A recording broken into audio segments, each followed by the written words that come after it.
ফেরার অপেক্ষার অবসান।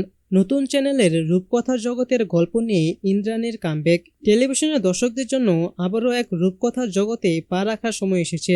চেনামুখ নতুন চ্যানেল আর অনন্য ধারার গল্প নিয়ে আসছে একেবারে নতুন ধারাবাহিক। গল্পে থাকছে অতি প্রাকৃতিক ছোঁয়া, নায়ক নায়িকার জাদুকরী প্রেম আর পুরনো দিনের সিনেমার ঘ্রাণ। তবে এখানেই শেষ নয়, একাধিক চমক নিয়ে হাজির হচ্ছে এই ধারাবাহিক। জি বাংলা সিনেমার নতুন রূপ জি বাংলা সোনার এর পর্দায় সম্প্রচারিত হতে চলেছে এই রূপকথাভিত্তিক ধারাবাহিক। এই নতুন চ্যানেল ইতিমধ্যেই টেলিভিশন প্রেমীদের কৌতূহলের কেন্দ্রবিন্দুতে উঠে এসেছে, কারণ এখানে ফিরছেন বহু প্রতীক্ষিত দুই চেনামুখ, ইন্দ্রাণী পাল এবং সিদ্ধার্থ সেন।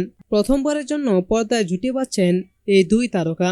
দর্শক যাদের একজনকে শেষ দেখেছেন নবাব নন্দিনীতে আর অপরজনকে দেখেছেন দেবী বরণে, এবার তারা একসঙ্গে এক নতুন রূপকথার দুনিয়ায়। নতুন ধারাবাহিকটির নাম এখনো চূড়ান্ত না হলেও জানা গিয়েছে এটি মূলত বেদের মেয়ে জ্যোৎস্না সিনেমার আদলে তৈরি হবে। অতি প্রাকৃত এবং রোমান্স মিলিয়ে রচিত হচ্ছে গল্প। প্রযোজনায় রয়েছে সুরিন্দন ফিল্মস। ইতিমধ্যে প্রোমো শুটিংও সম্পন্ন হয়েছে এবং গুঞ্জন শুটিং হবে টেকনিশিয়ানস স্টুডিওতে। দর্শক ইন্দ্রাণী সিদ্ধার্থ জুটিকে কেমনভাবে গ্রহণ করেন সেটা এখন বড় প্রশ্ন। এই চ্যানেলে শুধু একটাই নয়, আরো একাধিক নতুন ধারাবাহিকের প্রস্তুতি চলছে। তার মধ্যে অন্যতম শ্রীমান ভগবান দাস, যার গল্প জনপ্রিয় হিন্দি ছবি ও মাই গডের অনুপ্রেরণায়। মুখ্য ভূমিকায় দেখা যাবে বিশ্বনাথ বসু, ইন্দ্রাশিস রায় ও মিমি দত্তকে। এক ঝাঁক পরিচিত মুখ ও জনপ্রিয় সিনেমার আদলেই তৈরি হচ্ছে চ্যানেলের কন্টেন্ট। এই ট্রেন্ড ইতিমধ্যেই নজর কেড়েছে।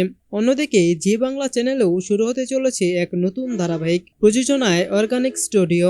মুখ্য চরিত্রে থাকছেন দুটি নতুন জুটি, সোমরাজ মাইতি ও নন্দিনী দত্ত। মৈনাক ঢোল ও সায়না চট্টোপাধ্যায়। এক ত্রিকোণ প্রেমের কাহিনী নিয়ে গড়ে উঠছে এই ধারাবাহিকের প্লট। প্রোমো শুটিং ইতিমধ্যেই হয়েছে বোলপুরে। খুব শিগগিরই তা সম্প্রচারিত হবে পর্দায়।